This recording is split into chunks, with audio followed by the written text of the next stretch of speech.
On est un pays en France qui est très attaché au doublage parce qu'on a la chance d'avoir un très bon doublage en fait. Et ça, depuis très longtemps, on a été les premiers à mettre en place cette fameuse bande rythmo. La bande rythmo, c'est la bande qui défile, où il y a le texte que va lire le comédien et qui est parfaitement synchronisé avec l'image. Et du coup, ça nous permet d'être hyper calés sur l'image, d'avoir toutes les ouvertures très précisément à l'image.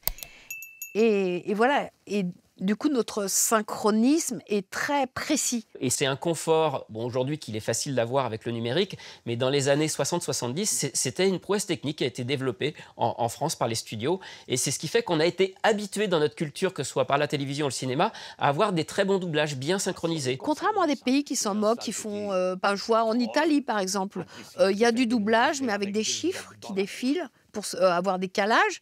Et en fait, on s'en moque si ça commence en même temps que le comédien qui joue et si ça finit en même temps. Peut-être que le rêve des uns, c'est parfois le cauchemar des autres. Quand vous regardez des séries japonaises, ils doublent encore aujourd'hui avec la feuille et leur texte sur la feuille, et en regardant l'image, ça déborde un peu au début, à la fin, c'est pas toujours très bien synchronisé. C'est pas grave, les Japonais, ils ont toujours été habitués à ça, et ça ne les dérange pas. En France, nous, si on fait ça dans un doublage, on va tout de suite penser que c'est mal doublé ou qu'il y a un problème. C'est un choix qui a été fait en France, et du coup, les acteurs français sont très habiles là-dessus. Et surtout, il y avait, et encore plus à l'époque, une vraie recherche sur les labiales, trouver les termes dans la langue française qui vont correspondre au mouvement de bouche. Et ça n'a l'air de rien, c'est quelque chose qui n'est pas visible comme ça, mais c'est ce qui fait qu'un doublage est très réussi. C'est pas facile, hein. Oui, bien sûr. Je vais te faire signe quand il faut que tu le fasses, de toute façon. Quand je te fais signe, tu dis « Salut, Irvine !» Salut, Irvine. Et c'est plus long que ça. Je vais te montrer ce qu'il faudrait faire.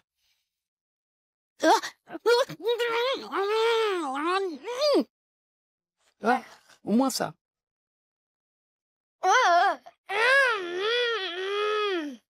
Voilà, ça ressemble à Zaza, ça. Son bon caractère. On produit différents programmes d'animation ici à Futurecon. Et parmi ceux-ci, il y a actuellement un assez grand succès de l'animation pour la jeunesse qui s'appelle Les Mini-Justiciers. C'est une série d'animation pour les enfants. On en est à la 3e saison. Ma maman, elle dit toujours un câlin et tout va bien. Et tu fais gna gna gna d'abord, tu te moques de lui. Gna gna gna gna. Un câlin et tout va bien. Gna gna gna gna gna. Hein? Ah, c'est pas vrai, mes affaires! Et puis tu fais à la fin, d'accord? C'était une demande à l'origine de TF1, donc il y a quelques années déjà, là, au début de la production, pour que ça sonne plus vrai, puisque c'est une série un peu réaliste qui reflète la vie quotidienne avec humour et avec émotion des enfants. Pour que ça touche encore plus le public auquel c'est principalement destiné, c'est-à-dire les enfants, eh bien, plutôt que de mettre des voix d'adultes qui vont un peu se contraindre à faire des fausses voix d'enfants, voilà, ils ont dit non, prenons des vrais enfants. Oh, on va trouver une sortie. Et après, on fera quoi? Du stop sur la Voie lactée? À nouveau, tu ris. Mais elle rit pas. Moi, je ferais. Et après, on fera quoi? Du stop sur la Voie lactée? Je te signale que si on est ici, c'est de ta faute. Alors la ramène pas trop. C'est toi qui as commencé d'abord, loser. Répète ce que t'as dit. Allez, battez-vous. Loser. Raté. Gros nul. Débilos. Mais c'est ça. C'est charmant, c'est adorable, mais en termes de production, c'est un enfer, il faut le dire. On adore bien sûr, et c'est bien normal comme ça. Les enfants sont des êtres plus vulnérables que les adultes, forcément, ils sont donc très protégés par la loi, et tant mieux, et c'est comme ça. Et d'autre part, ça se cumule avec le fait que Bénéficier, il n'y a pas 3 personnages principaux qu'on voit systématiquement d'épisode en épisode. Il y a à chaque épisode au moins un nouveau personnage. Donc on se trouve avec un casting, puisqu'on ne veut pas tricher, et d'ailleurs les enfants ne sont pas forcément capables toujours de faire plusieurs personnages dans un même dessin animé en changeant leur voix. Donc on se trouve avec des castings et des séances d'enregistrement des voix avec 6, 8, 10 enfants à la fois. Et donc c'est très compliqué, mais ça en vaut la peine. Trop petit, trop gaffeur ou trop perso. T'as des tics, t'as des tocs, pas là où il faut. C'est comme ça, tout le monde a ses défauts. Faut pas vouloir être parfait. On croisera toujours des insatisfaits. Pas besoin de pouvoir Pour s'éclater, parce qu'on est tous des mini-justiciers. Parce qu'on est tous des mini-justiciers. Parce qu'on est tous des mini-justiciers. Parce qu'on est tous des mini-justiciers.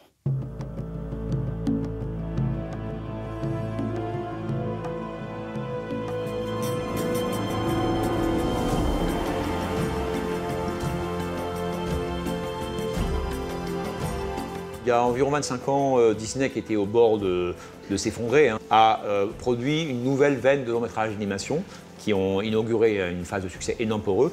Et une des facettes de ces productions et de ce succès, on peut dire, c'était d'utiliser effectivement des stars de la musique, du cinéma, pour faire incarner les voix. C'est Star Talent. Soit ce sont des comédiens confirmés, et là, il n'y a aucun problème, ils viennent, ça c'est très très bien. Tant que c'est des comédiens, moi, ça ne me gêne pas du tout. Au contraire, cet exercice, il est chouette pour n'importe quel comédien. Il y a des choses magnifiques qui se sont passées avec Robin Williams, Robert De Niro.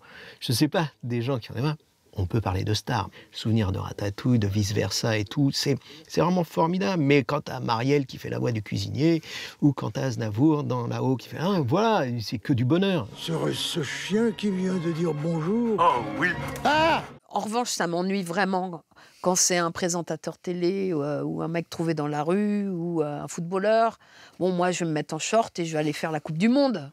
Parce que moi aussi, j'ai joué au football quand j'étais petite avec mon frère. On ne peut pas demain, parce qu'on fait un autre métier et qu'on s'ennuie, faire du doublage. Qui viennent faire un petit truc un peu amusant. Oui, là, c'est rigolo. Mais je trouve que c'est pas forcément aller vers l'artistique au maximum, et c'est un petit peu dommage. Bien vu, Green, bien vu. Eh bien oui, voilà qui explique tout. Allez, profite de la fête, mon grand. Il y a usurpation, quoi, voilà. C'est quand quelqu'un vient poser sa voix et qu'il n'est pas du métier, quoi, et que tu mets une demi-journée pour lui faire 3 phrases, en lui donnant des cours. Ça fait un peu rager alors qu'il y a des copains à côté qui te feraient ça très très bien et pour beaucoup moins cher. Il y a des contraintes dans le doublage. Des contraintes de temps, des contraintes de technique, des contraintes de jeu. Donc il faut être performant. Notre métier, il ne faut pas le dénigrer. C'est quand même un vrai métier. Il y a une technique. C'est comme si on prenait un instrument, on dit ah bah tiens, il y a un violon, bah tiens regarde, je vais jouer du violon. T'as vu, ça fait du son. Bon, bah oui, ça va faire du son, mais est-ce que ça va être bien joué? Est-ce qu'il va y avoir... alors, dans ce cas-là, on n'a pas besoin d'être comédien pour faire du doublage. Ça serait nouveau, ça. Ça serait triste. Mais bon! Oui, la fracture, tout sur une fracture. Quelquefois, c'est pas évident à cause de l'inflammation des tissus. Le petit prince, il aimait beaucoup les couchers de soleil. Si ça me plaît, mais c'est génial. Mais c'est quoi ces trucs? Par ici, vieille branche, pour ta gouverne. Tu vas foncer tête baissée dans mon piège. Hey! J'ai une super idée! Tu peux me dessiner une cigogne? En France, c'est encore plus radical. C'est qu'en France, il y a l'interdiction de la publicité à la télévision. Donc si on veut qu'un long métrage d'animation, avant qu'il sorte, et tu te présentes à la télévision pour avoir le maximum de chances d'avoir une certaine réussite, eh bien, comme on n'a pas le droit de faire la publicité, il faut qu'on fasse passer le long métrage dans des émissions. Et pour ça, quoi de mieux?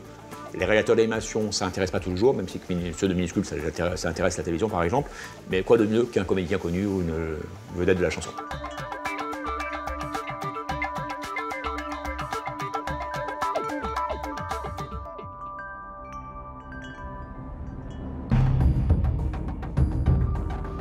Maintenant, on est à l'ère du numérique où tout est possible. Donc du coup, les dangers sont multiples. On est arrivé dans une parano qui se comprend, parce que les enjeux sont énormes si le programme y fuite avant. Le délire sécuritaire, malheureusement, il n'est pas lié au doublage. Il est lié aujourd'hui que les enjeux sur un film qui est très attendu, sur une nouvelle série qui est très attendue, ils sont mondiaux en fait. Et la plus grande peur du studio ou du diffuseur, c'est que sa série que tout le monde attend, que le monde entier attend, fuite. Donc ils vont protéger en mettant des logos de partout. Mais c'était déjà le cas à l'époque du Seigneur des Anneaux, où les comédiens, ils devaient doubler sur une image où il y avait juste la bouche. On leur avait laissé ça pour qu'ils puissent quand même voir le texte. Mais à un moment, ils ont dit non mais c'est pas possible, on peut pas doubler. Si on voit pas l'acteur, la réaction qu'il a, à un moment on va pas faire du bon travail. Aujourd'hui, voilà, comme la communication est très en amont, qu'il y a souvent un buzz énorme sur un gros film ou sur une grosse série, tous les moyens sont bons pour essayer de le voir avant. Et le studio, malheureusement, peut être une faille. Le studio de doublage, le moment où on double, peut être une faille pour ces sociétés qui, du coup, cherchent à se protéger. Je pense pas que que cette espèce de trip sécuritaire soit venu vraiment de la part de Netflix, parce que c'est vraiment pour moi Disney, et pas seulement Disney au niveau de l'animation, qui a vraiment commencé à vraiment verrouiller. Et c'est très très cloisonné. Je vais donner des exemples, et un exemple très très précis. Par exemple, les Star Wars, pour entrer dans le studio de doublage, il y a un scanner rétinien à l'entrée du studio. Et c'est pas une blague, hein. Il y a vraiment un scanner rétinien qui est réglé sur l'œil du directeur artistique de plateau, quoi. Et donc pour entrer, il faut avoir le bon œil. Non mais quand c'est pas ça, des fois c'est des images qui sont complètement charcutées, noircies, avec des watermarks voilà, qui de partout. Et effectivement, ils sont assez incroyablement flippés au niveau de ce côté-là.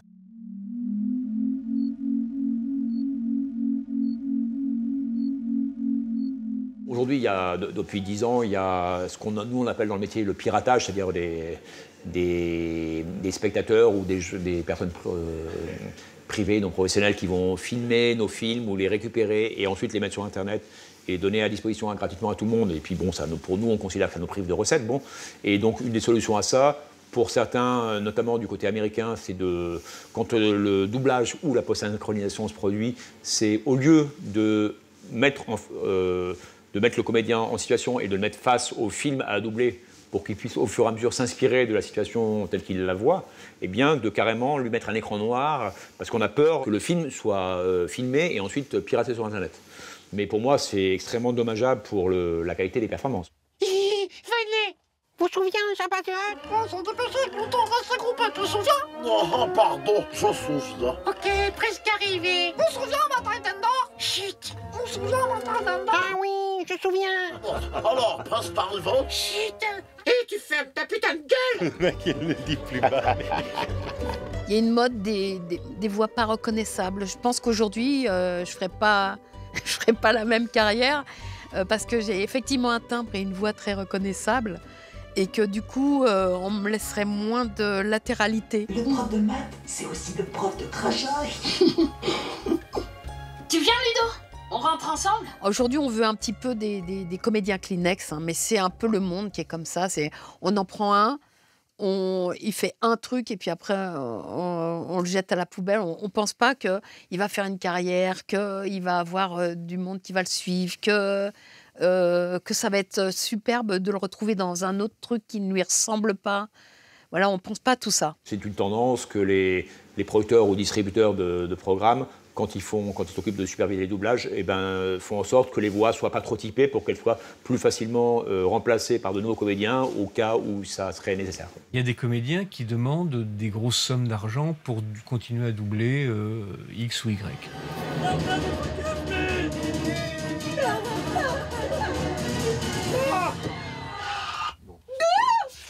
Ok.